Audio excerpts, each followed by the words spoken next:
Le fleuve Congo, véritable boulevard naturel, fait partie, comme nos rivières et lacs, du patrimoine national. Les voies de navigation ont un rôle clé dans le développement de la République démocratique du Congo. Elles sont vivantes. Si nous voulons les utiliser en tout temps et en toute sécurité, nous devons nous investir pour en faire de véritables voies de navigation fiables. L'amélioration de la navigabilité facilite le transport des aliments et de produits de première nécessité.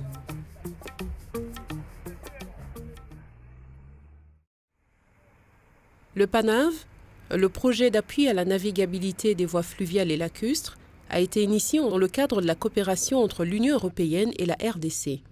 Il prend fin en 2019. Le projet a mobilisé 60 millions d'euros. Cette somme a été investie sur 2400 km du fleuve Congo, la rivière Kasaï et le lac Tanganyika. Des moyens importants ont été investis pour équiper la RDC.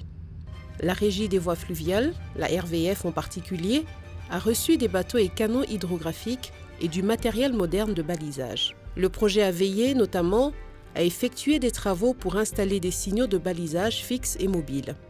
Il s'agit aussi de collecter et de traiter des données pour produire des cartes. Ce travail cartographique permet de repérer les passes critiques et dangereuses.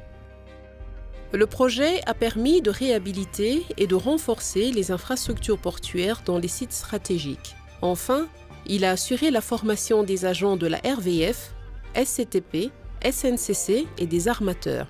Le PANAV étant arrivé à son terme, la RVF doit continuer ses efforts pour se structurer davantage.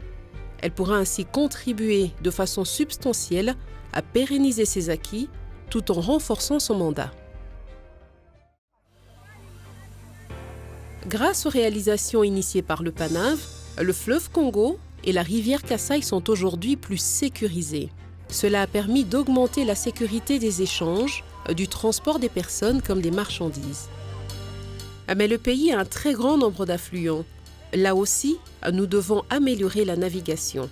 Le développement des voies navigables représente une véritable opportunité de relance du secteur du transport par voie d'eau d'intérieur. C'est pourquoi tous les acteurs clés en RDC doivent s'approprier ces réalisations tout en prenant la relève. Des ateliers ont été ainsi organisés pour informer les parties prenantes et échanger sur les résultats atteints. Cela a permis d'aboutir notamment à un plan d'action stratégique à travers la mise en place d'un partenariat public-privé fort. Enfin, les intervenants ont souligné l'importance de continuer les efforts en cours, en particulier les travaux de protection des signaux de balisage et la mise à jour des cartes de navigation. Les cours d'eau et lacs ont une place importante comme mode de transport. Ils permettent de garantir l'accès aux marchés et aux services sociaux et administratifs et de désenclaver les zones reculées. Nous avons aujourd'hui une opportunité d'amener à une plus grande échelle le développement socio-économique de la RDC. Cela passe par un engagement fort des acteurs clés, en particulier du secteur privé. Il s'agit à terme d'améliorer progressivement la navigabilité sur plus de 25 000 km de voies de navigation du pays. Le futur de la navigation fluviale en RDC dépendra du niveau d'implication de toutes les parties prenantes. Il est impératif qu'ils se mobilisent en préservant les acquis du PANAV, en continuant le balisage et son entretien et en poursuivant la production des cartes de navigation. Continuons ensemble l'amélioration des voies de navigation. Nous créons des opportunités pour accroître et accélérer le développement du pays, pour le bénéfice de tous et chacun.